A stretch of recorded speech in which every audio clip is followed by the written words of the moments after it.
Hello friends, आप Mukesh Goyal. I hope कि आप बहुत अच्छे हैं। और फ्रेंड्स, आज हम जो बात करने वाले हैं वो मैथमेटिकल रीजनिंग के बारे में बात करेंगे, बहुत ही सरल भाषा में, एकदम सिंपल। जिसको बिल्कुल भी नहीं आता उसको भी बहुत अच्छे से समझ में आएगा। और मैंने वो जो टॉपिक्स इंक्लूड किए हैं मैथमेटिकल रीजनिंग में, वो वही किए हैं जो डीआई के लिए आपके लिए बहुत इंपॉर्टेंट है। क्योंकि आप डीआई देखोगे तो परसेंटेज से आता है, रेशियो से आता है, इसी तरह से एवरेज से डीआई। तो अगर ये कंसेप्ट्स आपके बहुत अच्छे से क्लियर हो गए तो डीआई में भी आपको देखो, अगर आपको परसेंटेज निकालना आ गया तो आपको डीआई में होता क्या, डाटा इंटरप्रिटेशन। जो डाटा दिया हुआ है उसको इंटरप्रेट या उनकी व्याख्या करनी है। तो आपको अगर उसके पीछे का कंसेप्ट आएगा तो आप बहुत अच्छे से कर दोगे। इसलिए इसको हमने ये टाइटल भी दिया है कि ये जो कंसेप्ट है वो डीआई में बहुत ही हेल्पफुल है। जो अभी एग्जाम में जो क्वेश्चंस पूछे जा रहे हैं उससे रिलेट करके हम कुछ बात करेंगे, तो बहुत ही शांति से सुनना है। और जो स्टूडेंट बिल्कुल ये सोचता है कि मुझे मैथ आता ही नहीं है, उसके लिए ये बहुत ही शानदार, बिल्कुल सिंपल, बिल्कुल सरल भाषा में चीजों को समझने की पूरी कोशिश करेंगे। और हमारी यही कोशिश रहती है। चलो, ऑल द वेरी बेस्ट। और आपको अगर सेशन बहुत शानदार अच्छा लगे तो मैक्सिमम लोगों के साथ शेयर करना आप भूले नहीं, है ना। बिल्कुल। और हाँ, एक इंफॉर्मेशन मैं आपको इससे पहले दे देता हूं फ्रेंड्स। बेसिकली क्या है, आपको पता है हमारी वेबसाइट है, दैट इज www.swmg.in। और मोबाइल ऐप है जिसका नाम है SWMG। और ये अपना कॉन्टैक्ट नंबर है। इस पे हम कंप्लीट पेपर 1 पढ़ते हैं, हिंदी और इंग्लिश दोनों माध्यम में। 10 की 10 यूनिट पढ़ते हैं, बहुत ही सरल तरीके से, बिल्कुल सिंपल से हाईएस्ट। इसीलिए हमने बेसिक से एडवांस की बात करते हैं। इसमें स्टडी मटेरियल वगैरह सब आपको फैसिलिटीज रहती है। और अभी 9 जनवरी तक इसमें 2 ऑफर आपके पास चल रहे हैं। 9 जनवरी तक क्या क्या 2 ऑफर है। एक तो फीस है, उसमें 50% ऑफ है। दूसरा, आप अगर अभी ज्वाइन करते हैं तो 6 मंथ के साथ 1 मंथ अभी फ्री है। यानी कि इसकी जो वैलिडिटी रहने वाली है वो 31 जुलाई 2025 तक रहने वाली है। और पेपर 2 हम इन्वायरमेंटल साइंस पढ़ते हैं। और इस एग्जाम के लिए भी हमने 999 का एक बहुत ही बढ़िया रिविजनरी कोर्स लॉन्च किया हुआ है। और पेपर 2 एजुकेशन, अगर आप विलिंग हैं तो आप ज्वाइन कर सकते हैं। वेबसाइट का लिंक आपको डिस्क्रिप्शन बॉक्स में मिल जाएगा। All the very best. चलो, हमारी स्क्रीन पे ये क्वेश्चन है, बहुत आराम से पहले क्वेश्चन को समझेंगे, बहुत बेसिक तरीके से इसको सोल्व करने की कोशिश करेंगे। पहले क्या है क्वेश्चन देखिए। If a man invested 20,000 in some share in the ratio 2:3:5 which pay dividends of 10%, 30% and 20% respectively on the investment in that year, find the total dividend income of the man। क्या कह रहा है कि एक व्यक्ति ने कुछ शेयरों में 20,000 रुपए की राशि 2:3:5 के अनुपात में निवेश की, जिससे उसे उस वर्ष के निवेश पर क्रमशः 10%, 30% और 20% के लाभांश का भुगतान होता है। तो उस व्यक्ति की कुल लाभांश आय ज्ञात कीजिए। तो अब इसमें 2 कंसेप्ट हो गए। एक तो हो गया रेशो का कंसेप्ट, है ना, अनुपात का। और एक हो गया परसेंटेज का। तो आपको ये दोनों चीज है यहाँ पे क्लियर हो जाएगी कि परसेंटेज कैसे निकालते हैं और रेशियो क्या होता है, कैसे निकालते हैं। तो वो मैं जो बात कर रहा था डीआई वाली बात, वो भी आपको समझ में आ जाएगी। अब आप इस वीडियो को पॉज करके आप कमेंट में बताइए कि आपका आंसर क्या है। मैं भी अभी इसको सोल्व करवाऊंगा, तो आप मैच करना फिर आपने उसी तरह किया है क्या। चलो, सबसे पहले हमारे पास टोटल इनकम टोटल कितना, इन्वेस्टमेंट कितना है, 20,000 रुपए का इन्वेस्टमेंट है टोटल, 20,000 रुपए का। ठीक है, चलो ठीक है भाई, ये हमने लिख लिया, ये इन्वेस्टमेंट है। और हमने किस रेशियो में किया है, 2:3:5 में इन्वेस्ट किया। इसका मतलब आप समझ रहे हो क्या। आप अगर देखो, जिसको बिल्कुल फटाफट मैथ आती है तो वो तो ये कह देगा 2 दूनी 4, 4,000 1 में हो गया, 2 तिये 6, 6,000 1 में हो गया, 2 5 10, 10,000 1 में हो गया। यानी कि वो 4,000, 6,000, 10,000 इस तरह से इन्वेस्ट कर रहा है, हो गया टोटल इन्वेस्टमेंट। लेकिन आप कैसे हुआ इसको समझिए। यानी ये अगर टोटल जोड़े तो कितना हो गया, 5 और 3 8 और 2 10। अगर इसके पास ये टोटल 10 है तो 1 पे 2 कर रहा है, 1 पे 3 कर रहा है, 1 पे 5 कर रहा है, और टोटल है कितना उसके पास, 20,000। रेशो कैसे निकालते हैं, इनको जोड़ लो। ये कितना है, 5 और 3 8 और 2 10, ये टोटल 10 है। तो अब इसमें देखिए, अगर इसके पास टोटल 10 है तो इस पहले शेयर पे 2 रुपए इन्वेस्ट करेगा। तो टोटल 10 है तो 2 रुपए इन्वेस्ट कर रहा है ना। टोटल 10 है, लेकिन उसके पास है कितना, 20,000 है। तो इंटू 20,000 कर दीजिए, इंटू 20,000। ठीक है, तो ये 1 से 1 कट गया, 2 दूनी 4, तो ये कितना गया, 4,000। यानी कि इस 2 रेशियो में, यानी इसके बराबर है बेसिकली 4,000 रुपए। ठीक है, 4,000 रुपए।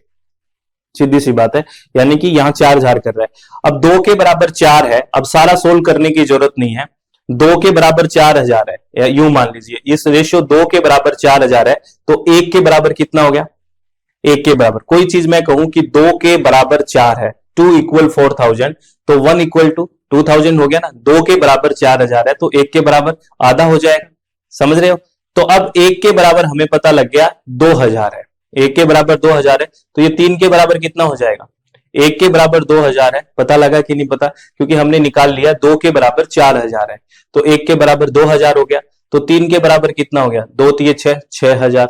तो इस पे इसने, इसका मतलब है इस यहाँ पे 6000 इन्वेस्टमेंट किए है। 1 के बराबर हमने 2000 निकाला है, 5 के बराबर कितना हो गया? 2 5 10,000। ठीक है, ये लो हो गया। यानी कि इन्होंने इस तरह से इन्वेस्टमेंट किया है, 4000, 6000 और 10,000। देखो जोड़ के देखो, हो गए ना 20,000, क्योंकि टोटल तो हमारे पास यही आना था। यहां तक बात किसी को डाउट है तो बताओ कि ये क्यों आया? आप कमेंट बॉक्स में पूछिए, फिर मैं आपका डाउट है ना बिल्कुल क्लियर करेंगे। कि आपको यहां तक कोई डाउट है तो मुझे बताना, ठीक है? चलो, अब ये कह रहा है कि जो उन्होंने निवेश किया है, जो इन्वेस्टमेंट किया है, पहले पे उसको 10% का प्रॉफिट हो रहा है, दूसरे पे 30% का, और तीसरे पे 20% का। तो पहले पे 10% हो रहा है, तो परसेंट का मतलब होता है 100। आपको पता है 100 रुपए पे 10% का, या 100 रुपए पे 10% का मतलब 100 पे 10 रुपए का लाभ हो रहा है। इस पहले पे 4000 पे बात कर रहे हैं, 10% का, तो 100 रुपए इन्वेस्ट करता तो 10 रुपए लाभ होता। 1 रुपए इन्वेस्ट करेगा तो कितना हो गया? 10/100। और उसने इन्वेस्टमेंट कितना किया पहले? 4000, तो 4000 पे कितना होगा? इंटू 4000। तो हमने 1 यहां से 2 काट दिया, और 40 इंटू 10 यानी कि 400। यानी कि इस पे पहले पे प्रॉफिट हुआ उसको 400 रुपए। ठीक है, 10% के हिसाब से कितने का प्रॉफिट हुआ? 400 रुपए का। चलो, अब दूसरे पे हो रहा है इसको कितना प्रॉफिट? 30% का। कितने का हो रहा है? 30% का। तो 100 रुपए पे 30 रुपए का लाभ होगा, तो 6000 पे कितना होगा? ये बात कर रहे हैं। चलो देखते हैं, 100 पे कितने का लाभ है? 30 रुपए का। ठीक है भाई, 1 पे कितना का हो गया? 30/100। ठीक है, और 6000 पे कितना हो गया? इंटू 6000। तो ये 1 2 6 3 18, यानी कि 2 बिंदी आ गई, 1800। यानी इस पे इसको प्रॉफिट हो गया 1800 रुपए। ठीक है, क्योंकि बस हम देखो परसेंटेज का मतलब है 100, यानी कि अगर वो 100 रुपए इन्वेस्ट करता है तो उसको 30 रुपए प्रॉफिट होता है, लेकिन उसने इन्वेस्ट किया 6000 रुपए, तो कितना प्रॉफिट होगा? 1800 रुपए हो गया, 6 3 18। ठीक है, और दूसरे में इसको 20% प्रॉफिट हो रहा है, और इन्वेस्टमेंट है 10,000 रुपए, तो 100 पे उसको कितना प्रॉफिट हो रहा है? 100 पे 20 हो रहा है, 20% की बात कर रहे हैं। 1 पे 20/100, और इन्वेस्टमेंट किया 10,000। ठीक है ना, ये लो 10,000। तो 1 2 100 दूनी 200, और ये कितना आ गया? यहाँ पे 100 है, यहाँ पे 20 है, तो 1 2 3 बिंदी ये आ गई, 2 आ गया, यानी कि ये आ गया 2000। कितना आ गया? 2000। तो ये प्रॉफिट हो रहा है। ठीक है, यानी कि 4000 पे 400 का, 6000 पे 1800 का अकॉर्डिंग टू क्वेश्चन, और 10,000 पे 2000 का। तो टोटल कितना उसको लाभांश मिला? तो जोड़ दीजिए, 2000 और 1800 कितना हो गया? 3800, और 400 कितना हो गया? 4200। यानी कि टोटल उसको जो लाभांश मिला है वो 4200 रुपए का है। ठीक है, तो इसका फर्स्ट ऑप्शन हो जाएगा। अब आपको ये क्वेश्चन समझ में आया कि नहीं आया, आप मुझे कमेंट में बताओगे, तभी तो पता लगेगा आपको। इसमें जो हमने सॉल्यूशन किया है, जो भी इसको प्रॉब्लम को सोल्व करने की कोशिश की है, आपको कहां पे डाउट आया ये आप मुझे कमेंट में बताना। ठीक है, कि यहां पे मुझे डाउट है, ये कैसे आया, तो हम उस बात पे डिस्कस करेंगे। ठीक है, तो all the very best. Next question की तरफ चलते हैं। ये एक नेक्स्ट क्वेश्चन है, यहां पे भी देखो परसेंटेज की बात करेंगे। ये कह रहा है if A's income is 40% less than B's income, then how much percent is B's income more than A's income.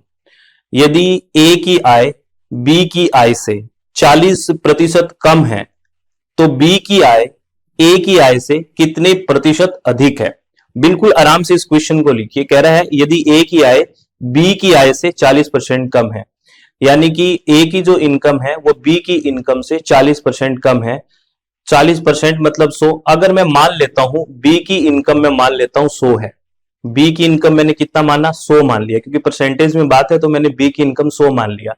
तो ए की जो इनकम है वो बी की जितनी इनकम है उससे 40% कम है, तो ए की इनकम कितनी हो गई? क्योंकि 40% कम है अगर बी की 100 है तो 100 का 40 कम है, यानी कि जब ए की इनकम अकॉर्डिंग टू क्वेश्चन कितनी होगी, 60 होगी। यहां तक कोई डाउट है तो बताओ। सिर्फ जो क्वेश्चन में बात लिखी हुई है वो मैंने ऐसे लिखी है बस, कि बी की मैंने 100 माना है, तो बी की अगर 100 रुपए है तो क्योंकि उसमें लिखा हुआ है कि एज इनकम इज 40% लेस, यानी ए की जो इनकम है वो 40% कम है बी की इनकम से, तो हमने सीधा सीधा मान लिया कि बी की अगर 100 है तो ए की 60 होगी। 40 कम हो गया ना, 100 minus 60 equal to 100 minus 40 equal to 60, 60 आ गया ये वाला, ठीक है। अब आगे क्या पूछा है देखिए, यहां तक क्वेश्चन हो गया। आगे पूछा है then how much percent is B's income more than A's income. अब ये पूछा है कि जो बी की आय है वो ए की आय से कितने प्रतिशत अधिक है। अब इस क्वेश्चन को देखिए, अब मुझे एक बात बताइए, यहां देखिए बी की आय हमें पता लग गया 100 माना है हमने, ए की 60 है, तो मुझे बताइए बी की आय कितनी ज्यादा है, सीधा सीधा दिख रही है। अगर बी की आय 100 है, ए की 60 है, तो बी की जो आय है, इनकम है, वो कितनी ज्यादा है, दिख रही है 40 ज्यादा है। बी की 40 ज्यादा है ना, बिल्कुल 40 ज्यादा है, ठीक है, बिल्कुल 40 ज्यादा है, यहां पे बात होगी। अब अगर सीधा पूछता कि बी की आय ए की आय से कितना ज्यादा है तो हम कह देते 40 ज्यादा है, लेकिन ये पूछा है कि बी की आय ए की आय से कितने प्रतिशत अधिक है, परसेंटेज में बताइए 100 पे, यानी कि अगर ए की आय 60 है ना तब बी की इनकम 40 ज्यादा है, अगर ए की आय 100 होती तो बी की इनकम कितनी ज्यादा होती या कितनी होती, ये पूछ रहा है। तो देखो 40 ज्यादा है किसकी, बी की आय, जब ए की आय कितनी है तब 40 ज्यादा है, 60 है तब ना, लेकिन बिल्कुल 60 है, डिवाइडेड बाई 60, और कित परसेंट में निकालना है तो इनटू 100। समझ में आई ये बात मैंने क्यों की, क्योंकि हमने जिसके कंपेयर में करना है उसको तो हम नीचे लेंगे ना। क्या कह रहे हैं देखिए, जब ए की आय 60 है तभी तो बी की आय 40 रुपए ज्यादा है, यही तो बात है। अगर ए की आय 1 रुपया होती तो बी की इनकम कितनी ज्यादा होती, 40/60, और वो परसेंटेज में पूछ रहा है तो वो कह रहा है अगर ए की आय 100 हो जाती है तो बी की इनकम कितनी ज्यादा हो जाएगी, इंटू 100 कर दिया, 0 से 0 कट गया, 400/6 आ गया, और 400 में अगर 6 का भाग दोगे, 6 छिके 36 और बच गया 4, 6 छिके 36, 66, 66.66 वाला आंसर आ जाएगा, ये राइट आंसर आ गया। समझ में आई बात, बिल्कुल अच्छे से समझ में आ रही है, चलो बहुत बढ़िया, बहुत बढ़िया।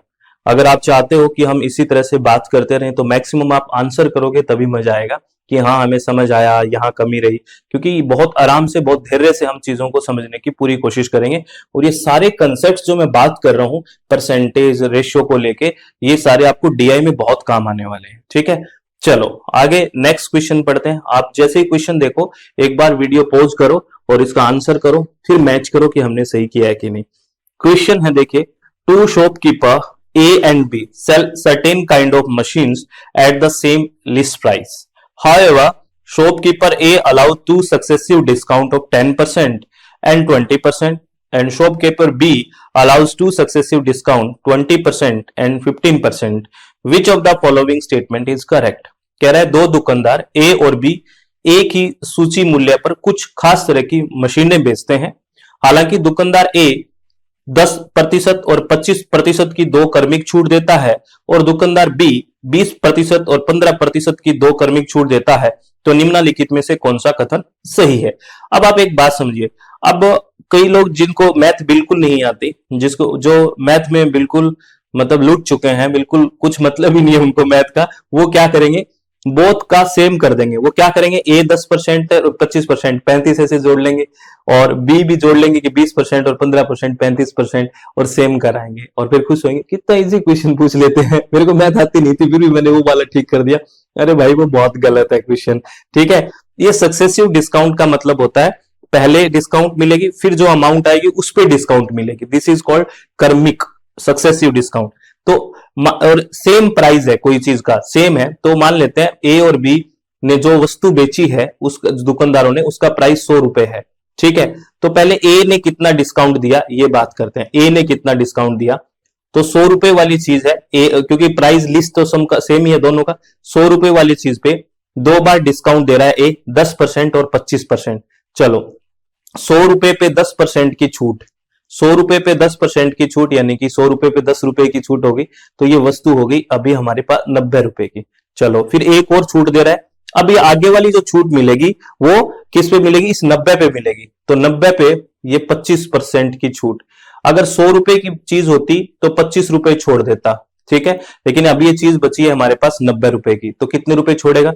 कोई वस्तु 100 रुपए की होती, परसेंट की बात है ना, तो 100 रुपए की होती तब 25 रुपए छोड़ता। अब 90 रुपए की है कोई वस्तु, तो अब तो कब में छोड़ेगा, कम छोड़ेगा ना, क्योंकि 100 की नहीं है 90 की है। तो कितना हो गया, 25 8 8 200, 25 225, यानी कि अब यहाँ पे 22.5 रुपए और लेस कर देगा, 22.5 होएगा, क्योंकि चीज है 90 रुपए की।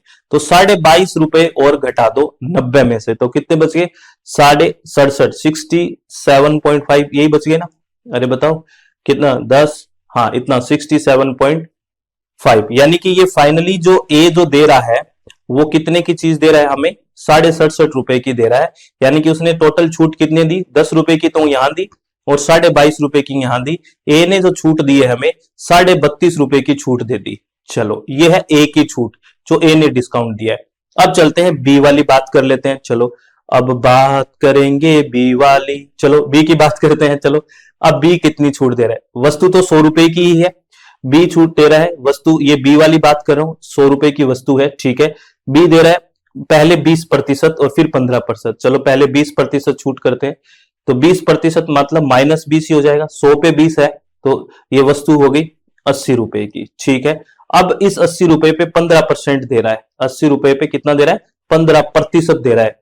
तो 100 रुपए होते की चीज होती तो 15 छोड़ता, अब चीज है कितने रुपए की, 80 रुपए की, तो कितने छोड़ेगा, 15 ठीक 120, 12 रुपए छोड़ेगा। कोई चीज 100 रुपए की होती तो मैं 15 रुपए छोड़ता, अब वो चीज ही 80 रुपए की है तो मैं 12 रुपए छोड़ूंगा। 100 पे 15 छोड़ रहा है, 1 पे 15/100 और 80 पे इंटू 80 हो जाता है, तो 15 120, यानी कि इस पे छोड़ेगा ये 12 रुपए।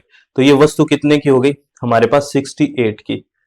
तो ये कितना टोटल डिस्काउंट दे रहा है, 20 रुपए तो यहां दिए और 12 रुपए यहां, ये डिस्काउंट दे रहा है बी 32 रुपए का।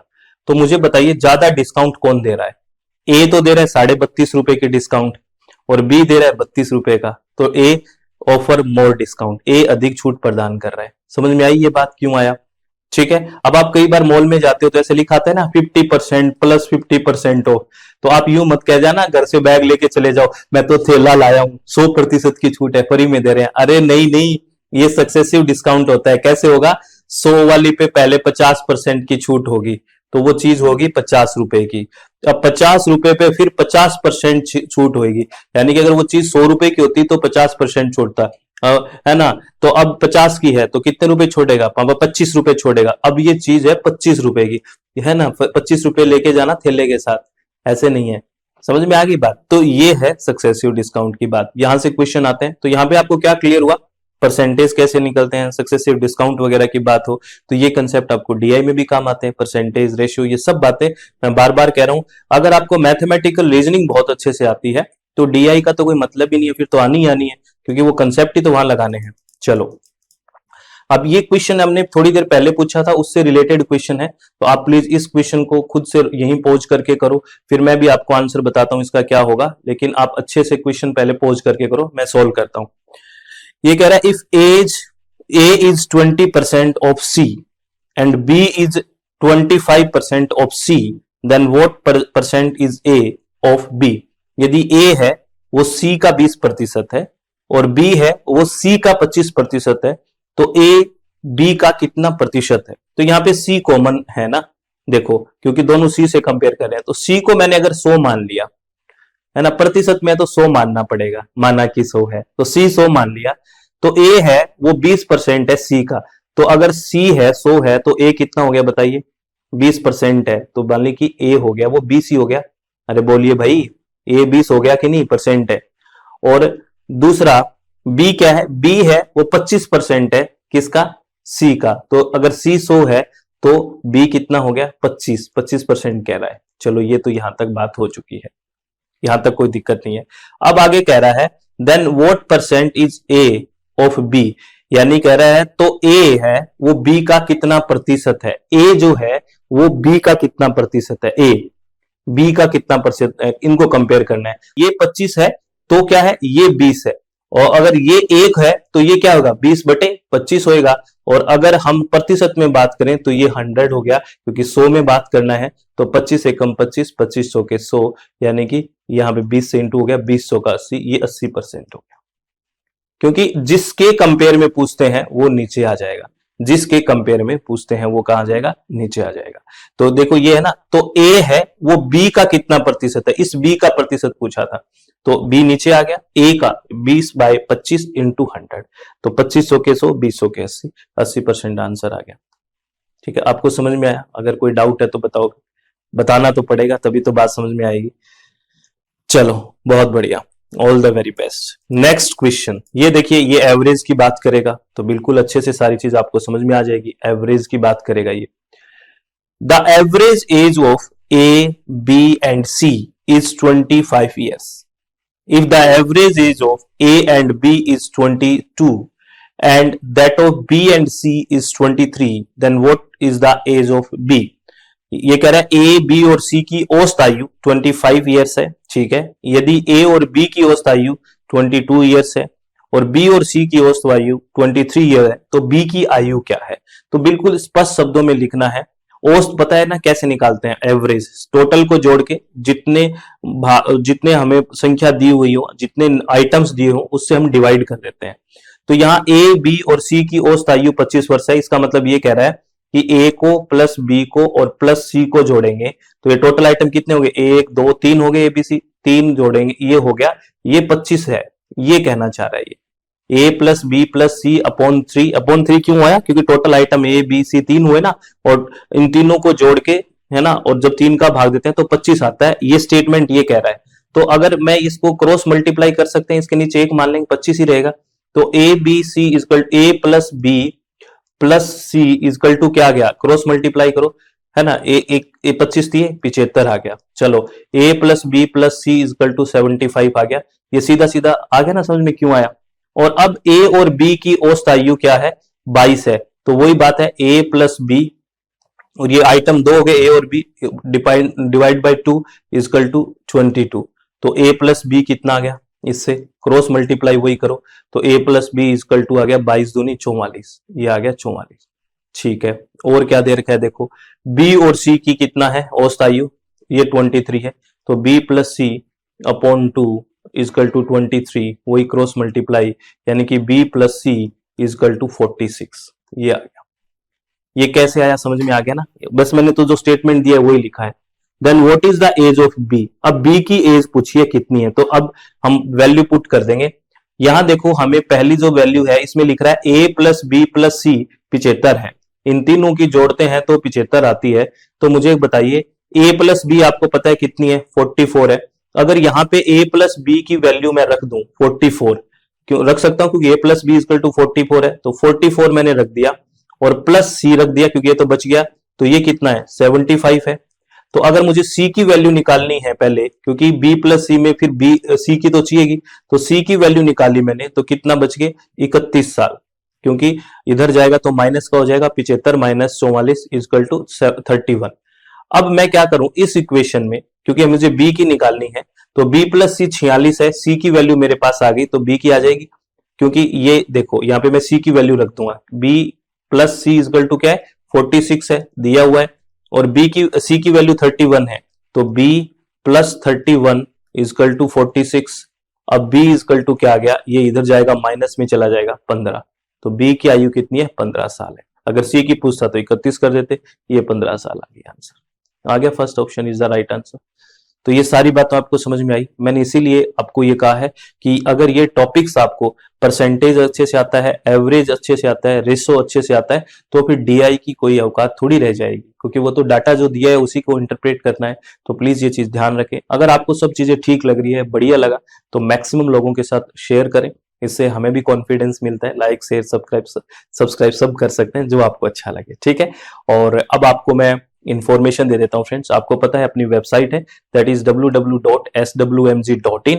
मोबाइल ऐप है SWMG, और ये अपना कॉन्टैक्ट नंबर है। हम इस पे कंप्लीट पेपर 1 पढ़ते हैं, हिंदी और इंग्लिश दोनों माध्यम में। 10 की 10 यूनिट्स पढ़ते हैं, बिल्कुल थ्योरी के साथ PYQ, जिसको 0 से लेके एडवांस तक हम चलने की पूरी कोशिश करते हैं। अगर आप 9 जनवरी तक ज्वाइन करते हैं, इसी 9 जन तक, तो आपको 50% तो ऑफ मिलेगा, प्लस आपको 6 मंथ के साथ 1 मंथ फ्री मिलेगा फ्रेंड्स, ठीक है।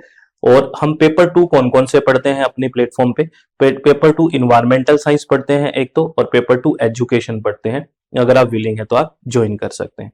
तो बहुत सारी शुभकामनाएं आपके एग्जाम के लिए, और आप अपना चित्त शांत रखें, आप खुश रहें, किसी भी तरह की टेंशन नहीं लेनी है, आराम से तैयारी करनी है। और एग्जाम में एक बात हमेशा ध्यान रखें कि अपना चित्त शांत रख के बैठे, आराम से रिलैक्स होकर पेपर दें, बहुत अच्छे से पेपर होगा, बस पेशेंस बनाए रखें। बहुत बहुत धन्यवाद, thank you, thanks a lot friends.